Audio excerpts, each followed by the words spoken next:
नमस्कार साथियों, कैसे हैं आप सभी लोग। आज के इस एपिसोड में एक बेहतरीन कहानी जो सोशल मीडिया से लेकर पूरी मेन मिस्ट्री मीडिया तक छाई हुई है। जी हाँ, वही नाम कि सोनम बेवफा है, पर यहाँ सोनम बेवफा नहीं, यहाँ सोनम तो कातिल निकली।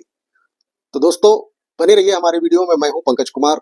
वीडियो पूरा देखिएगा, पूरी कहानी को हम एक एक करके आपको समझाते हैं या बताते हैं। जी हाँ, लव स्टोरी में लोग अपना नया इतिहास लिखते हैं, नया नाम लिखते हैं, नई जिंदगी की शुरुआत लिखते हैं। यहाँ तो सोनम रघुवंशी ने अपने ही पति का इतिहास मिटा डाला। जी हाँ, लोग कहते हैं प्यार में लोग पहाड़ और हिल पर चढ़ते हैं। यहाँ तो प्यार के चक्कर में अपने ही पति को हिल से, पहाड़ से गिरा डाला।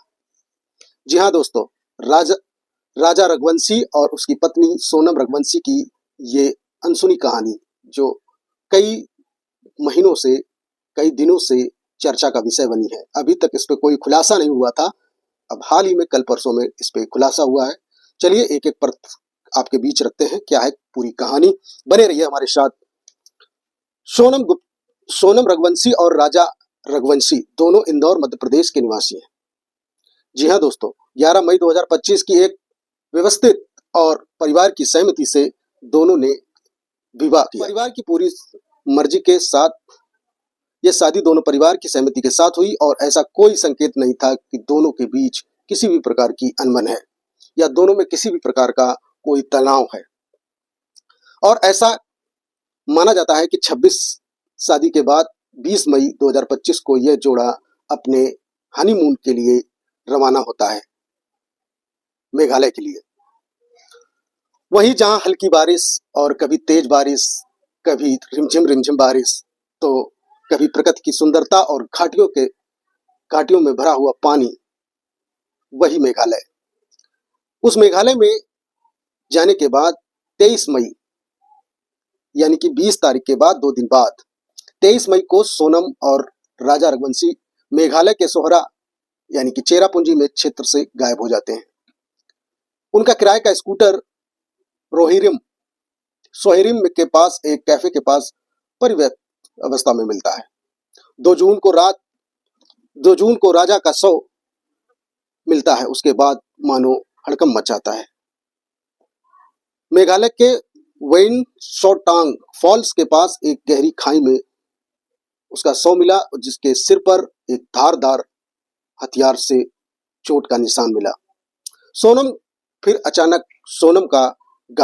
का वहां से गायब हो जाना और अचानक मिल जाना, माना जा रहा है कि सोनम भी गायब थी। सोनम का गायब हो जाना, फिर अचानक से मिल जाना, और उससे पहले लोगों को लग रहा था कि सोनम भी किसी अपहरण का शिकार बन चुकी है, वो भी कहीं ना कहीं गायब है। फिर बात धीरे धीरे खुलती है तो कहीं उसका अपहरण तो नहीं हो गया, ये सब लोग सोच रहे थे। तो 8 जून 2025 की रात सोनम उत्तर प्रदेश के गाजीपुर जिले में एक ढाबे के पास मिलती है। उस ढाबे का नाम काशी ढाबा है।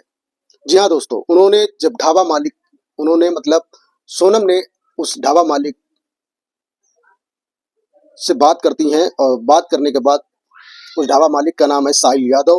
कहती हैं अपना मोबाइल दे दीजिए, मुझे बात करनी है इमरजेंसी, प्लीज अपना मोबाइल दे दीजिए। तो उस व्यक्ति ने मोबाइल दे दिया, पर बातों को लेकर वो हड़बड़ा रही थी और कुछ न कुछ वो छिपा रही थी, जिसके लिए वो साहिल यादव यानी ढाबे के मालिक को शक हुआ। उसने तत्काल पुलिस को सूचना दी। पुलिस को सूचना देने के बाद पता चला कि ये सोनम गुप्ता मेघालय के कांड वाली है। उसके बाद उसको पुलिस स्टेशन ले जाया गया और हिरासत में ले लिया गया। यहाँ तक तो मामला समझ आ रहा था। फिर कहानी में एकदम अचानक ट्वीट आया। मोड़ ऐसा कि आप सुनकर हैरान हो जाएंगे। प्रेम प्रसंग में जांच का पता चला। जब वहां पर पुलिस ने पूछताछ करी तो सोनम का अपने कथित प्रेमी राज कुशवाहा के साथ विवाह से पहले का संबंध बता डाला। राज सोनम के भाई गौरव की टाइल्स डिस्ट्रीब्यूशन कंपनी में एक अकाउंट के पद पर था, यानी कि नौकर से ही उसका अफेयर चल रहा था, प्रेम प्रसंग चल रहा था। पुलिस के अनुसार सोनम और राज के मिलकर राजा की हत्या की साजिश रच डाली।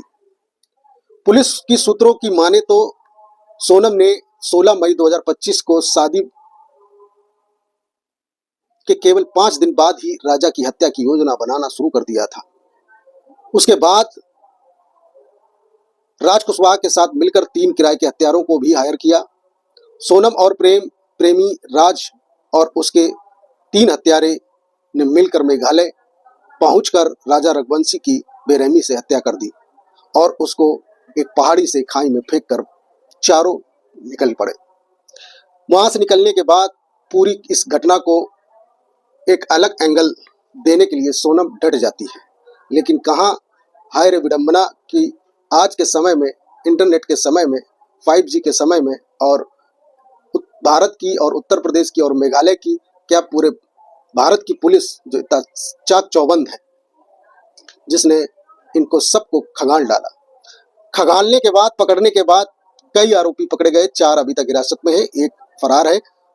और सबसे बड़ी बात आपको बता दें कि इसकी सबसे बड़ी मास्टरमाइंड सोनम गुप्ता, माफ कीजिएगा, सोनम रघुवंशी और राज कुशवाहा निकले।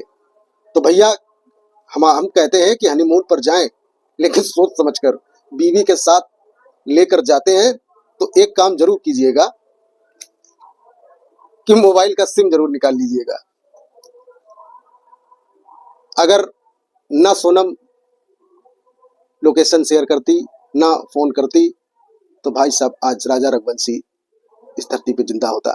तो क्या कमेंट करके हमें आप बताइए, क्या इस कहानी से सीख लिया, क्या है इसका, आपने सोनम रघुवंशी को क्या कहेंगे और राजा रघुवंशी के पक्ष में क्या कहेंगे, और 3-4 जो हत्यारे हैं वो प्रेमी वही राज के बारे में क्या कहेंगे, हमें कमेंट करके जरूर बताइएगा।